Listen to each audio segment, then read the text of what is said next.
What's up guys, I'm back with another class breakdown video. Today we're going to be talking about the Nox Oracle and Night Sorceries. Let's get into it.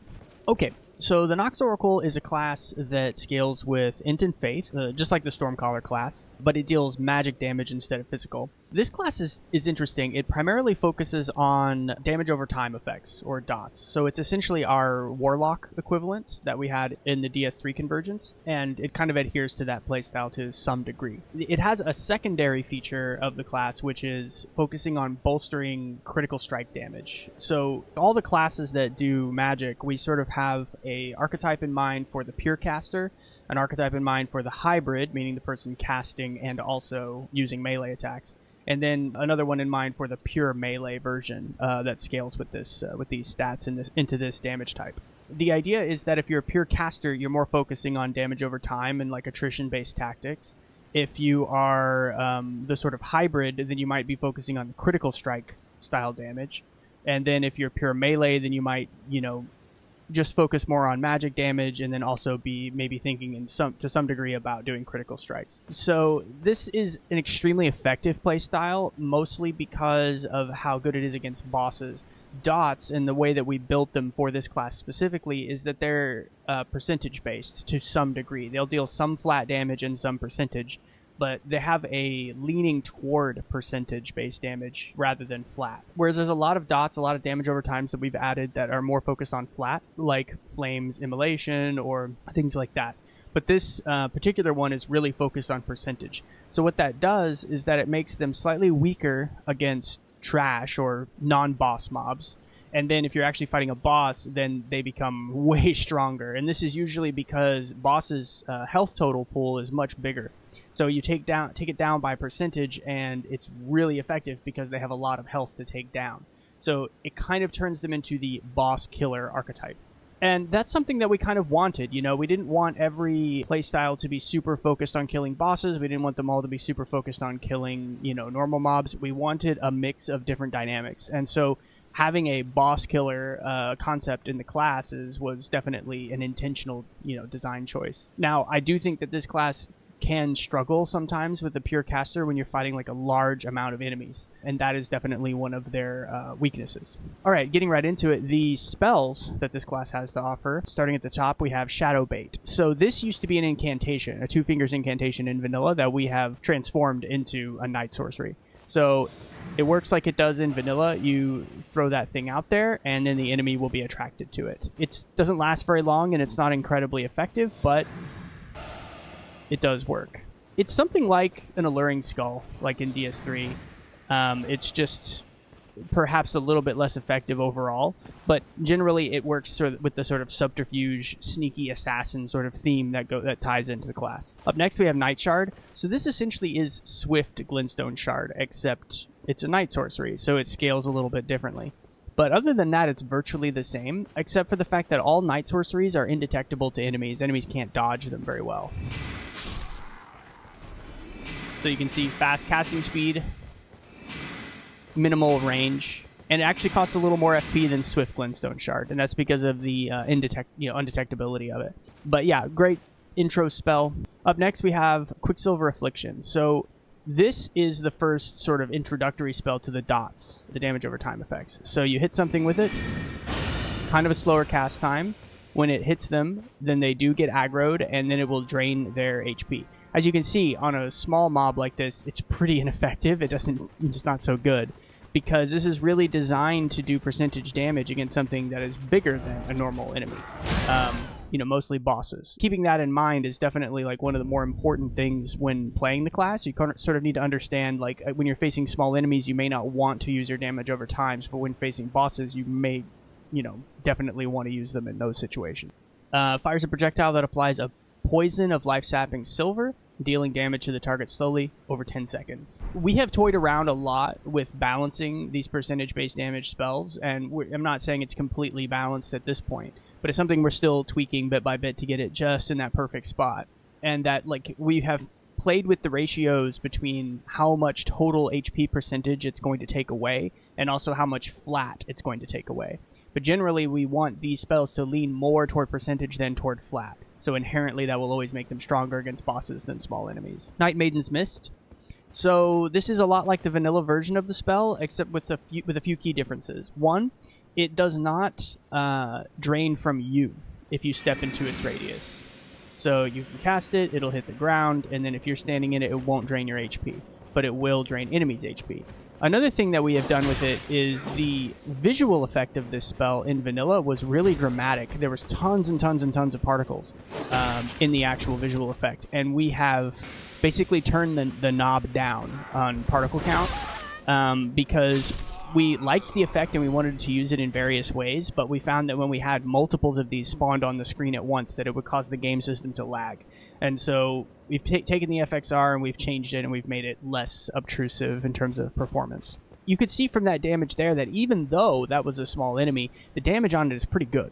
It's definitely not bad. And that's because the miss spells have a feature to them which they kind of build and accumulate a little bit up to a certain threshold the longer something stands in its radius. So with Night Maiden's Mist and Night Maiden's Fog, something in it will continuously take more damage the longer they're in it up to a certain point, and then it will plateau, right? And so this was a way for us to take this dot mechanic and actually apply it to both an AoE situation, but also perhaps be more effective on mobs when there's a lot of them. So it's sort of giving back to the class to try to mitigate their biggest weakness, which is large crowds of enemies. And so by supplying them with a spell like this, we're saying you can still engage large crowds of enemies, you just have to make sure your position is really good in managing that they stay in the mist, right? Because that would actually defeat them. Because we didn't want them to be completely defenseless in with multi-enemy situations. Darkness. Okay, so this works just like vanilla. It puts a cloud of darkness out there, and when that darkness is out there, anything that runs into it will reset their aggro, and they'll lose track of you for a moment. So another one of these sneaky assassin style spells. And it was, once again, it was a Two Fingers incantation, and now we've turned it into a night sorcery to fit the theme better. Up next we have Unseen Blade. Okay, so Unseen Blade in base game literally did nothing except make your weapon in your left hand invisible. Well, we've changed that, and we've made it now, I'll show you, enchants armament held in right hand, making it completely invisible, and increasing magic damage dealt by that weapon. Last 90 seconds. So it's also like Scholar's Armament. It's just basically a Scholar's Armament that doesn't scale with pure int. It's a Scholar's Armament that scales with int and faith together. So just giving them a weapon buff, essentially. But the weapon's also invisible, so it still fits the theme. And we basically made it more useful than something that had just like an incredibly niche use in PvP and basically nowhere else. So, alright, up next we have Assassin's Approach. So we've definitely changed Assassin's Approach. We've given it some more features, because it used to be a Two Fingers incantation that was a self buff. So now it does this. It's a signature enchantment. Completely silences the footsteps of the caster and reduces fall damage and the sound produced by falling. So your footsteps make no sound, your feet make no sound when they hit the ground from falling. It also increases critical damage by 20%. This effect lasts 2 minutes. So the critical damage buff is pretty significant.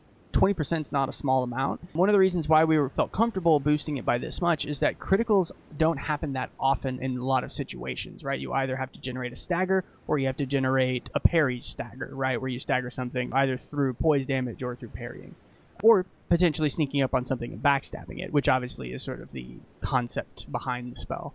Is that we wanted to make it easier to sneak up on stuff and then reward you once you successfully got the critical strike. It's kind of effective in most situations, to be honest. Like, most bosses can be criticaled, and then also most trash mobs can be criticaled. So really good for that hybrid play style, potentially where you're using a dagger or some other good critical weapon, and you're just looking for an increase in that. So it's really, I think it's quite good. It's a fun buff as well. I do like the whole sneaky assassin style of play, and this class does focus on it quite a bit. There's sort of multiple ways that you could experience the class, or you could use its different features in different situations. Up next we have Ambush Shard. This is the exact same spell that it is in vanilla, where you cast a projectile behind the enemy and then pull it in toward them. We have made the damage slightly increased from the vanilla versions, but we've kind of done that with most spells, so it's not exactly worth mentioning. Alright, up next we have Night Stars. There used to be one of the star spells from the Glintstone tree that we've then moved over here. So we've given them more of an emphasis on the star style spells. So it just shoots 3 shards, essentially 3 night shards that spawn in and then go find the enemy and hit them. Very good for, it's definitely an upgrade to a lot of the projectiles. You can see the damage is not too bad. As far as projectile damage goes, definitely not on the weaker side, but is on the slower side to cast, right? And that's kind of the limiting factor. The idea being, like, behind a lot of these direct damage spells is that you're sort of supposed to use them in tandem with having dotted stuff, or they're standing in your mist, or whatever it might be. So it's really just to push them over the finish line in terms of damage. Okay, Curse of Midnight. This is another version of a dot. So there's a theme running throughout the class for the Quicksilver dots, and then there's Curse of Midnight. Curse of Midnight is separate from the Quicksilver dots, because all the Quicksilver dots will replace each other. If you use Quicksilver Affliction, Quicksilver Shard, Quicksilver Comet, then the Quicksilver part, meaning the dot part, will be overridden by the most recent one. So you can only have one Quicksilver Affliction on something at one time.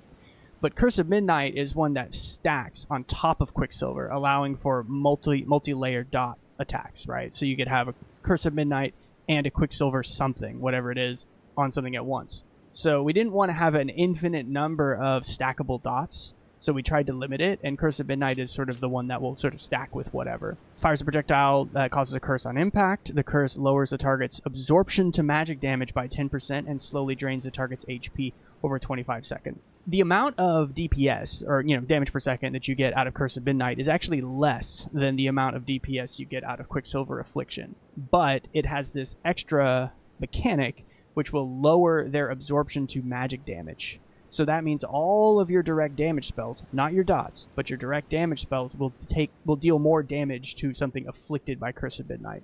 So it's sort of like an important piece of the rotation when you're first fighting something, to hit them with Curse of Midnight first, so as to make all of your other spells more effective, and also drain their HP. Definitely a big part of the puzzle. Big piece of the puzzle. Alright, up next we have Star Swarm. Star Swarm is a spell that took a lot of tinkering to get right, but the idea, it's actually similar to something we talked about in a previous video where we were talking about Vortex of Igle from the Vulcanist class, where it puts a lot of projectiles on an enemy, but then we set a limiter so that the enemy can only get hit by those projectiles every so often. And so the end result is something like this. You have a lot of projectiles that are surrounding and flying through the enemy, but they can only get hit by one of those projectiles every so often.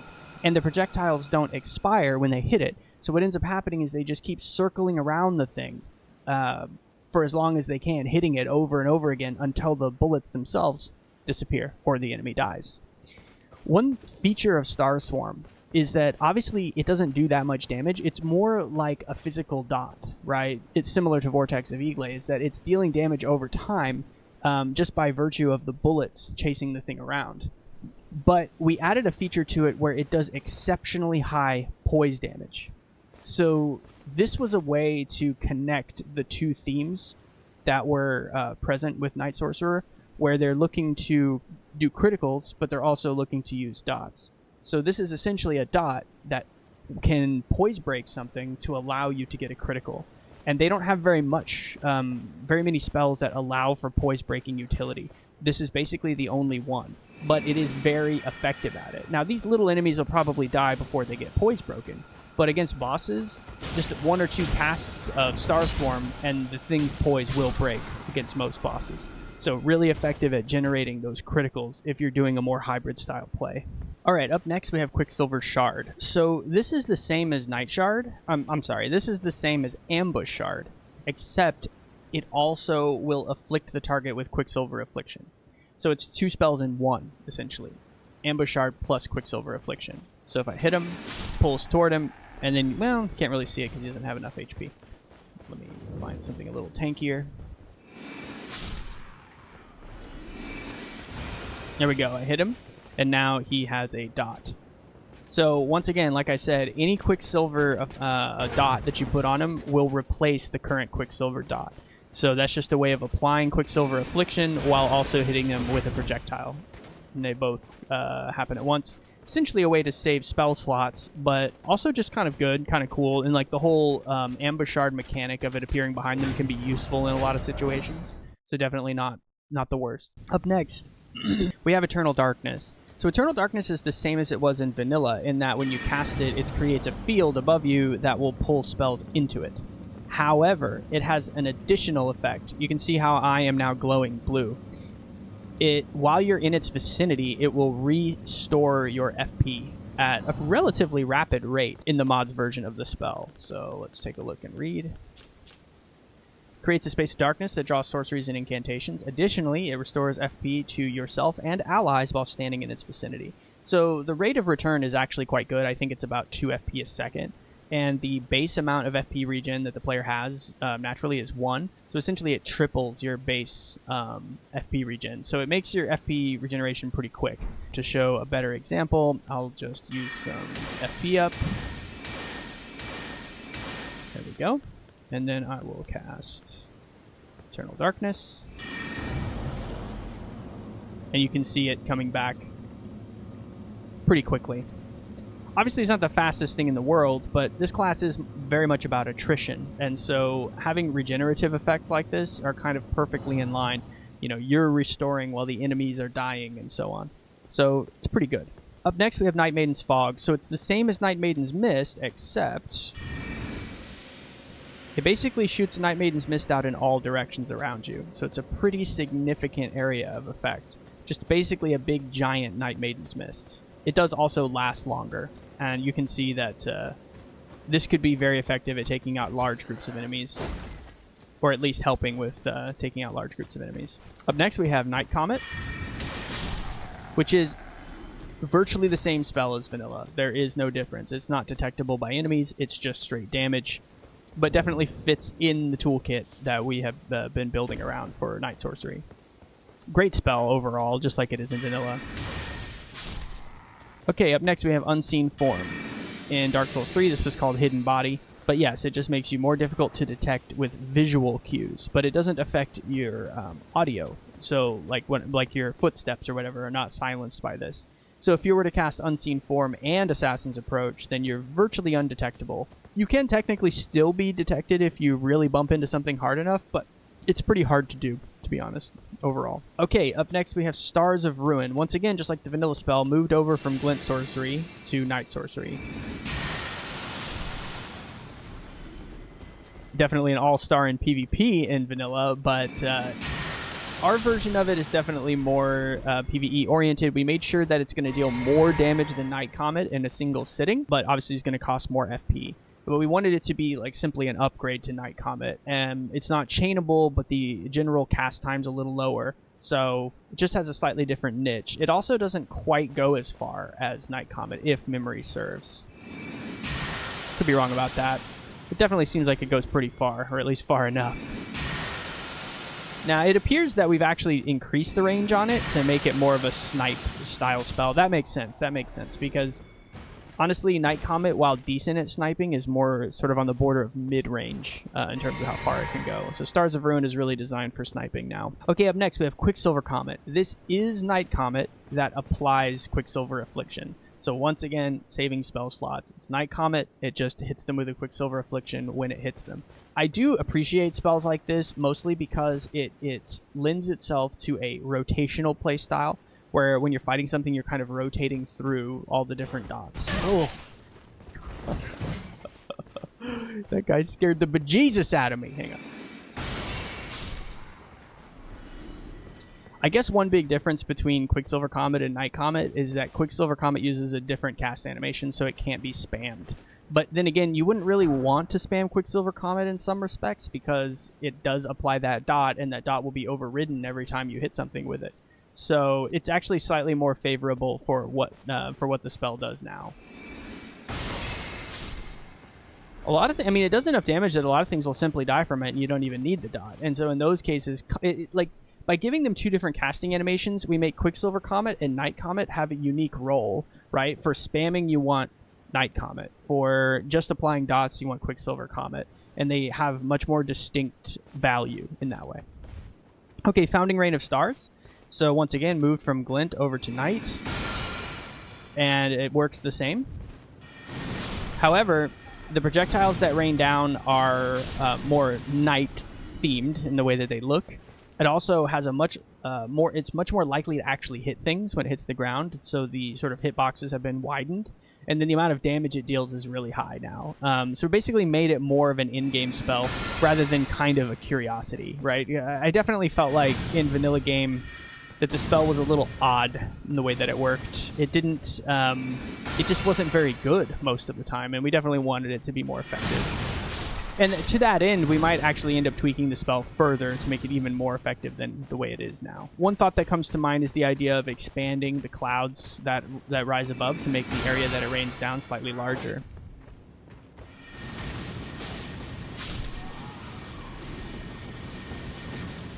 Still very cool looking. It was important for us when we were designing the sort of capstone or best spells that the class has to not go necessarily over the top in terms of flashiness, because this class really is about like stealth and sneakiness and a more like insidious sort of dot mechanic, and it's not really about doing big flashy things.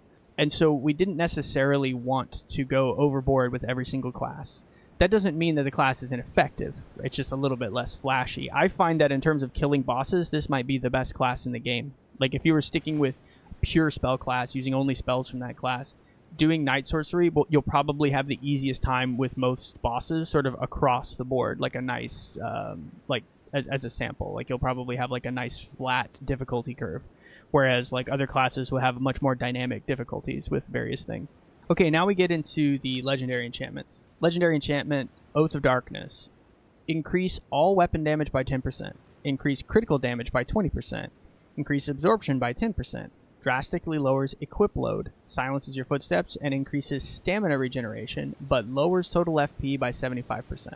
So the idea here is you're giving up most of your FP, but you are becoming a perfect assassin-style character.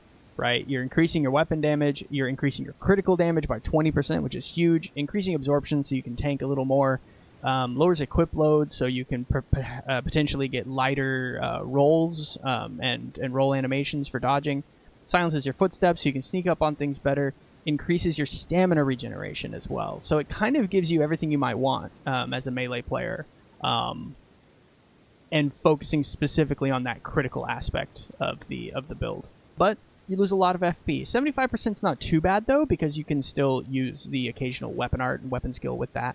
It's not really such a big downside, considering all the upsides. So I do quite like the spell. I think it's quite I think it's quite strong, and I also like how it's not pushing any particular angle really hard. It's more just sort of dabbling several little effects that enhance the playstyle. Up next, we have Attuned to the Black Moon. This one's an odd one. Some people don't understand this. So we had a similar one in Dark Souls 3 Convergence, and it was called Dark Pact.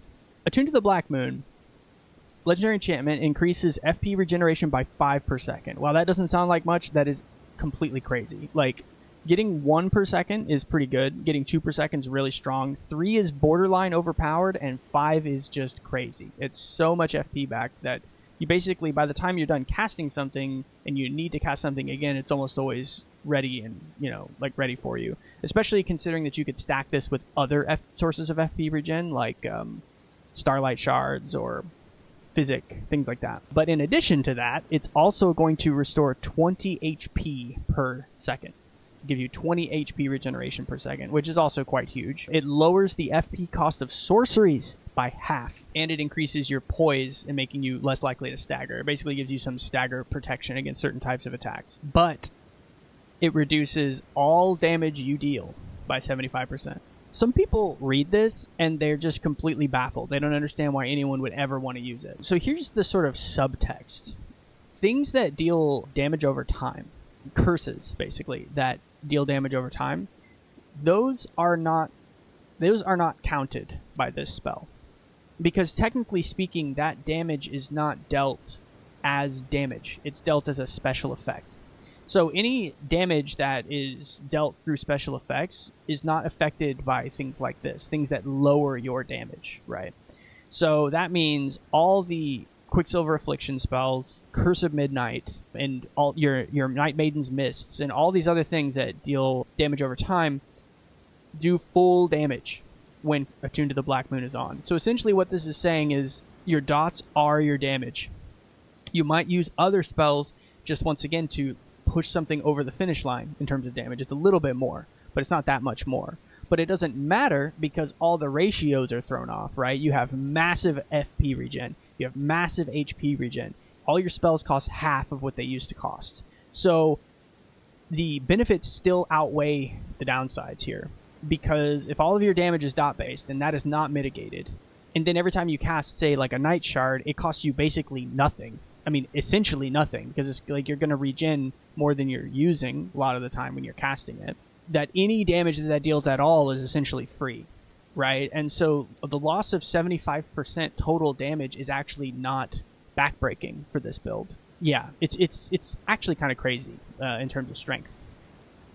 Especially if you consider moments of like, well, I could have Attune to the Black Moon on, I could cast Night Maiden's Fog, then I could combine that with Darkness, and all the enemies in the fog will keep losing track of me because I'm casting Darkness and Night Maiden's Fog, and all I have to do is just wait around and they'll all die, confused and not knowing what's going on, right? Things like that are kind of what the class is all about, and this sort of makes that playstyle have a lot more stability, right? Where it's about attrition, that you will survive any sort of attrition-based encounter with this spell. And you'll also be less likely to be interrupted while casting spells because of the increase in poise. So yeah, really fun. It's a fun playstyle. I enjoy it. I think it's a really good time. But once again, this sort of asks you that question. Are you more crit oriented, like an assassin, or are you more dot oriented, like a warlock? You know, that's sort of what the two legendary enchantments are asking you for this class. So that's all the spells. Up next we have weapons. So there's only a couple of weapons that we have made for this class. So in terms of the best staff, it's Lusat's Night Staff. You find that on Lusat himself in the Celia Hideaway. That's your tier 2 staff, definitely the one you'll be going for.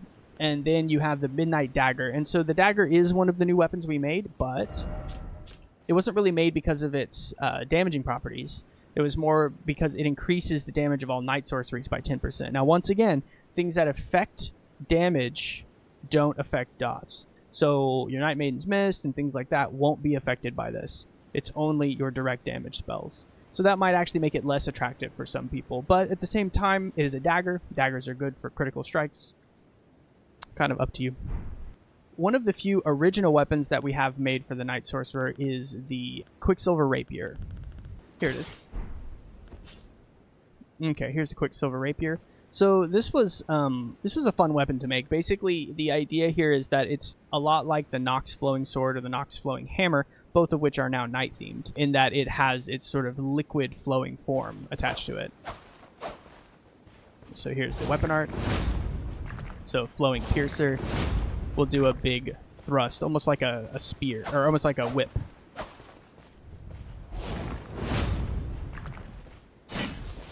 It also has an additional ability on it. The Rapier's touch strikes with a subtle curse that increases the magic damage that affected enemies receive by 5% for a short duration. So this only lasts for a couple of seconds. When you hit something with the Quicksilver Rapier, it will make them take 5% more magic damage from all sources. So it's just kind of a fun little feature of the weapon, making it a little bit more unique. The idea is that once again, if you prep a target and you set things up just right, then you can create these really big numbers and create this really big sense of like vulnerability on the enemy. But generally just a very fun weapon. Definitely we will be adding more night weapons. We haven't added that many of our own yet into the mod, but yeah, those are basically the only ones we've added so far, is these two. Okay, up next we have armors. So I am wearing one of the tier 2 armors, which is the Nox Swordstress set. It increases int, faith, and endurance. It increases all magic damage by 1%. So more built for the hybrid style because it increases all magic damage, not just spells or not just weapons. The other one is, of course, the Nox Monk set, which actually has the exact same abilities on it. So these two both built for hybridization. There's also the Night Maiden set. So this is designed more for the pure spellcaster. It increases int, faith, and mind by 2. And reduces FP cost of sorceries. So very effective set for increasing so many stats and then also reducing FP cost of sorceries at the same time. And then we also have, here's the Black Knife set. So increases int and faith and critical damage. So once again, you're focusing more on that assassin style gameplay. You get quite a significant boost to critical damage. I think the whole set is giving you a total of 10 and 10. Actually 10, 10, 10. 10 int, 10 faith, and 10 to crit. It kind of feels like maybe it has less effects, but overall, this is really, really good because it gives you so much of everything. Yeah, overall, like kind of like I was saying before, is that the class excels on bosses. It just really destroys them really quickly. So much so that we've had to adjust the amount of percentage-based damage that its spells do. We've had to adjust them down several times. This was a kind of an interesting design point for us, because when it came to building spells like this in Dark Souls 3, it was so different. Primarily because in Dark Souls 3, the amount of health that early game bosses had compared to the amount of health that late game bosses had was maybe a grand like increase of something of like maybe like ×5 or maybe even as much as ×10 more HP.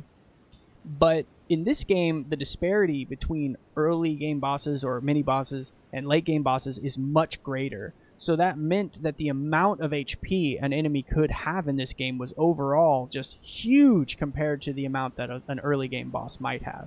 So what that meant was that making spells that deal damage based off of percentage had a tendency to be ridiculously strong in the late game of this game in particular, whereas it was less true in Dark Souls 3. So you sort of noticed percentage-based stuff maybe a little bit less, or that felt a little bit more flat in Dark Souls 3, whereas in this game it does not. It feels insanely powerful against things like Placidus Axe or Elden Beast or whatever, things with a lot of HP. And so we've had to change the ratios from the percentage down and the flat up over time as we're trying to create this more balanced approach. We do want it to be effective on bosses. We just don't want it to annihilate, something like Placidus Axe before he's able to like do anything. So I think we're finally starting to reach a good spot with those ratios. Okay, so that is the Night Sorcerer. I hope you guys enjoyed the video. If you did, don't forget to like and subscribe, and stay tuned for more breakdowns. I'll catch you guys next time. Bye-bye.